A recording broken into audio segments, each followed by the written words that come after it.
Massachusetts has a horrible gerrymander. Republicans there typically get 35 to 40% of the vote, sometimes even more. They don't have a single member of Congress.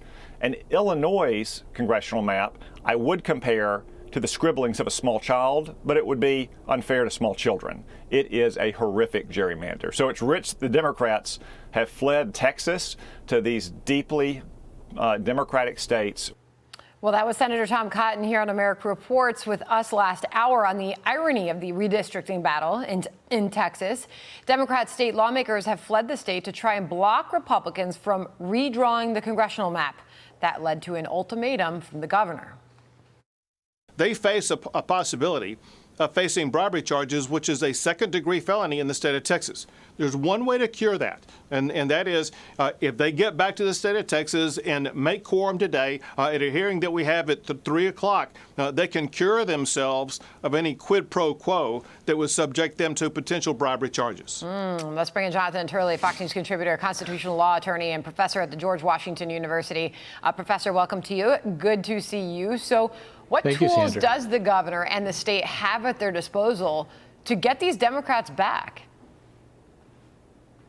Well, Democrats have used this tactic in the past. Actually, it was not successful the last time.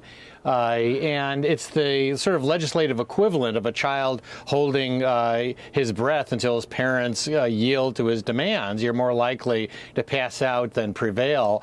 And that is the same as in this circumstance. The governor can call more special sessions. So it's unlikely the Democrats are going to be able to keep this up long enough. They're trying to run out the clock. Now, what the governor is referring to is itself a difficult process. One of the things that he has suggested is that the Attorney General of Texas can argue that these legislators have abandoned their office. Now, to do that, you've got to go to court, and the judge has to say, yeah, this office is now vacant because of their actions. That's a really tough argument to make, but it is possible, but it takes time. That's what the Democrats are hoping for. They need 100 of 150 members to make a quorum. That's why roughly 50 have fled to these Democratic strongholds. Now, when he refers to bribery, he's saying, look, we're going to hit you with very high fines, and you cannot get other people to pay those fines, and you can't accept money during this flight, and I'm going to argue that that is bribery. Once again, that takes a lot of time. So this is a standoff that ultimately the governor is likely to win, but there's no good options here for either side, in my view. Greg Abbott, in his own words, describing why Republicans are doing what they're doing in the state of Texas. Listen.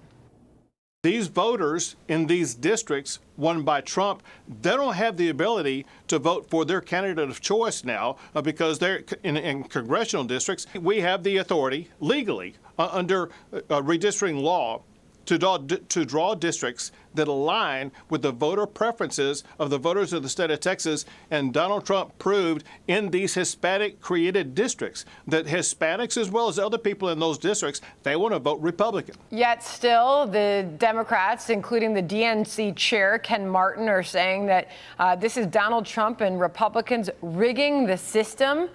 His own words. Jasmine Crockett gets moved out of her own district in the redrawing, and this is Democrats ripping into this, Jonathan. Listen here. We really didn't have a choice. This was the only way we could protect our constituents and protect the state. Our duty is to use whatever parliamentary tools are available to us, and breaking a quorum is one of those tools, and it's the only one that will stop Trump from getting his way. It is up to Governor Abbott if he wants to call us back. It is his choice. Does he serve Trump or does he serve the people of Texas? Well, now I'm confused because one Democrat said we have no choice, and then the other said it's the governor's choice. But I mean, make sense of all of this. And how does this eventually end? Where does this go? Well, Sandra, they do have a choice. It's called representing your district. It's called democracy. You can't be much of a defender of democracy and flee to prevent it from being carried out. There's a difference between denying a quorum in a meeting or a floor and fleeing the state to return to some mothership that's going to protect you. That's not part of this process. I think the governor is right about this, that this goes too far. Ultimately, the governor should be able to hold a special session and will prevail. This has been tried in the past. It has not been successful except to delay. Keep in mind, if these Democrats are correct that these redistricting efforts are going to violate the rights of minority voters, the way that is vindicated is in the courts. You're preventing this from going to the courts. Go ahead, have everyone represent their constituencies, and have the map go forward and challenge it in court. The problem is that if this is held to be constitutional, it really is going to shred this argument. What they're trying to do here is to stop the legislative and political process. And in doing so, they're actually preventing courts from looking at the propriety, the legitimacy of these maps. And as John Bryant, the Democrat from Texas, put it, this is the only way to stop Trump. He said it. That is their goal. Professor Turley, thank you so much for joining us. We appreciate it. Thank you. Hey, Sean Hannity here. Hey, click here to subscribe to Fox News YouTube page and catch our hottest interviews and most compelling analysis. You will not get it anywhere else.